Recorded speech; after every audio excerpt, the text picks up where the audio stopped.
Aul, bangun. Aul, bangun sekarang.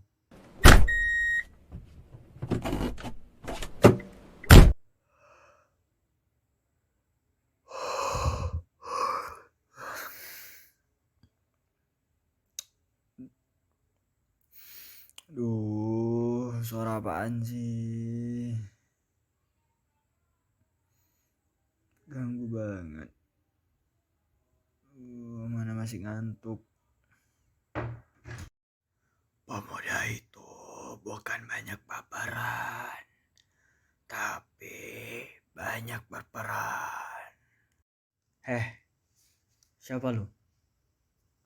Suara dari mana nih? Halo? Bangunlah anak muda. Jangan biarkan masa muda berhargamu sia-sia dan berlalu begitu saja. Segitu gak bergunanya hidup gua apa? 20 tahun udah gua hidup. Tapi ada benarnya juga sih suara Gamang itu. Siapa sih?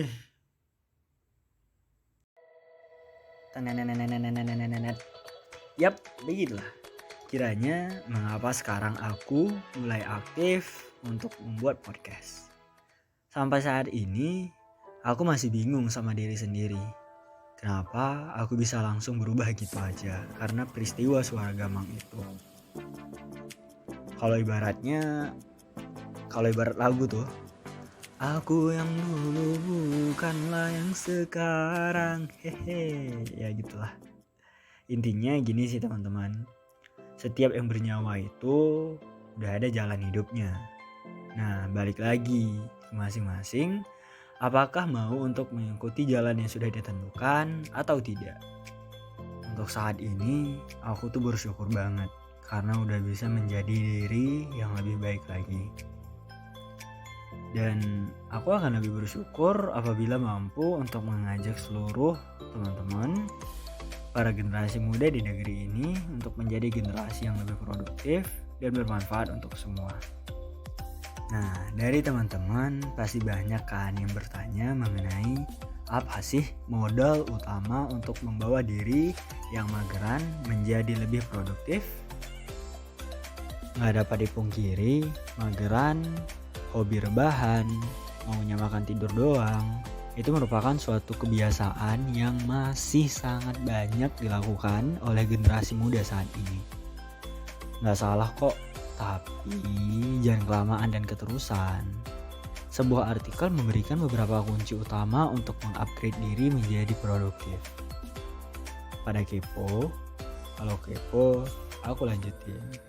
Kalau enggak sampai di sini aja deh. Enggak kok. Oke. Nah, jadi yang pertama itu motivasi diri. Selanjutnya konsep diri, dan yang terakhir pengembangan diri. Firstly, setiap jiwa generasi muda harus memiliki niat untuk menjadikan dirinya produktif. Karena kalau tidak ada niat ya sama aja dong nihil ntar. Niatnya juga harus full ya. Artinya mampu untuk konsisten, jangan setengah-setengah. Nah, next. Masuk ke tahap mencari motivasi diri. Ada banyak motivator di zaman sekarang, tapi percayalah, motivator terbaik tetaplah diri kamu sendiri. Nah, teman-teman, ingat gak 2 kalimat awal yang saat peristiwa Gamang itu terjadi yang udah aku ceritain tadi? Yap, aku harus berperan. Aku adalah generasi bangsa yang berguna.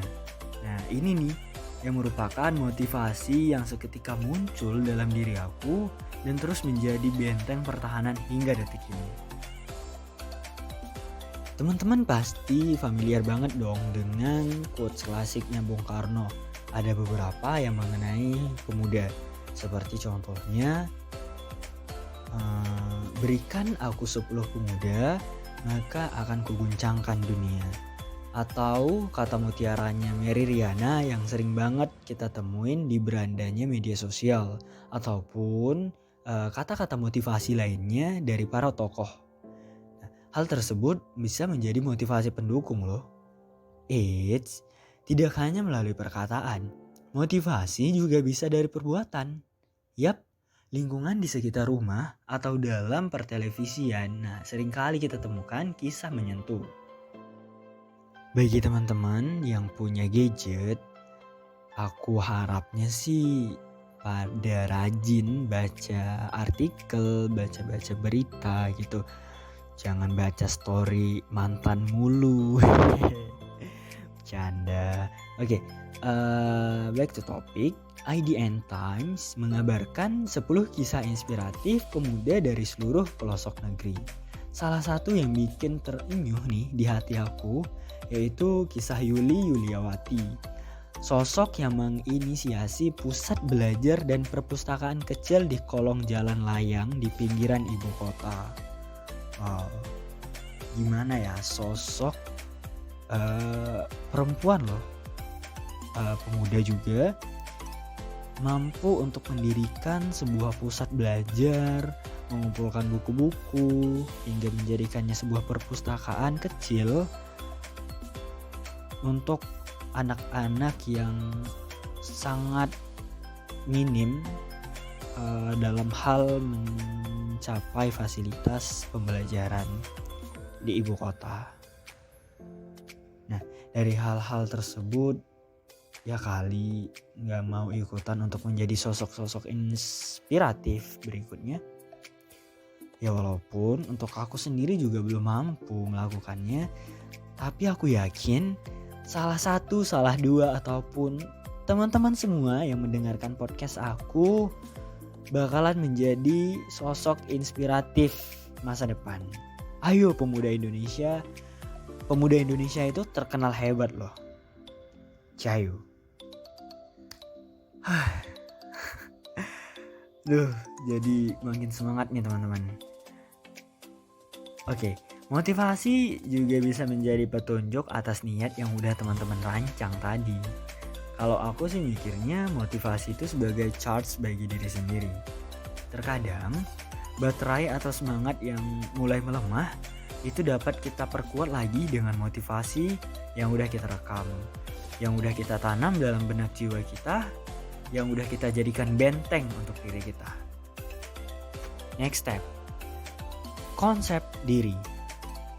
Aku pernah baca artikel itu memuat sebuah pengertian yang dipaparkan oleh Warsaw dalam Dayakisni dan Hudaniyah pada tahun 2003 bahwa konsep diri adalah keyakinan yang dimiliki individu tentang atribut atau cita-cita yang dimilikinya atau dapat dimengerti sebagai pengetahuan dan keyakinan yang dimiliki individu tentang karakteristik dirinya. Oke, aku persingkat.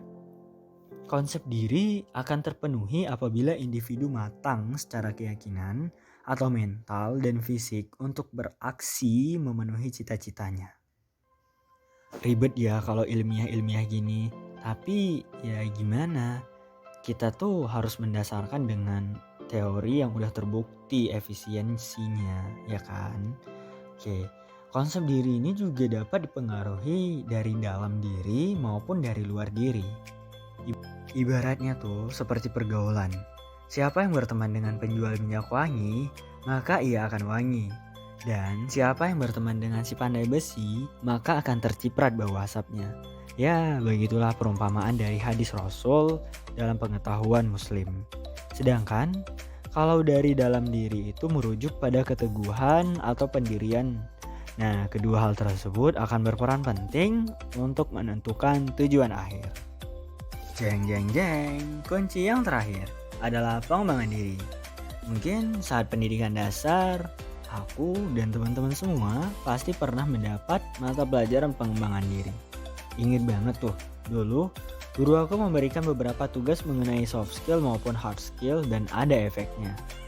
Yang pada awalnya dalam diri ada niat untuk sukses, terus tertanamkan motivasi diri, bangun konsep yang benar dalam diri, lalu step terakhir sebagai kendaraan kesuksesan adalah mengembangkannya atau pengembangan diri. Pengembangan diri ini juga menurut aku tuh ibaratnya seperti fitur upgrade dalam handphone yang dilakukan secara berkala dan ada hasil berupa perubahan menjadi lebih baik. Sekarang juga ada banyak pelatihan pengembangan diri di semua aspek minat bakat manusia. Teman-teman semua bisa kok mengikuti sesuai peminatan dan tujuannya. Ada banyak fasilitator yang menyediakannya. Ini bukan endorse kok. Yap, begitulah sekiranya tips tipis-tipis dari aku. Si anak muda pasif tuh anak muda aktif. Ayo teman-teman semua berani untuk memulai karena akan semakin banyak warna yang tercipta untuk Indonesia tercinta apabila generasi mudanya produktif. Nah, sampai di sini aja ya bacotan panjang aku dalam podcast ini. Nggak panjang-panjang banget sih. Ya, tapi semoga ada faedahnya ya. Oke, aku mau lanjut tidur dulu ya. Nggak, bercanda kok. Ya kali udah ngasih tips ke teman-teman, akunya nggak menjalankan tips tersebut. Oke, for the last word, aku tunggu berbagai kisah inspiratif berikutnya yang akan memuat portal berita di jejaring internet nasional maupun global. Karsa juang, salam generasi muda, Karsa penuh karya. Aku Aul, goodbye.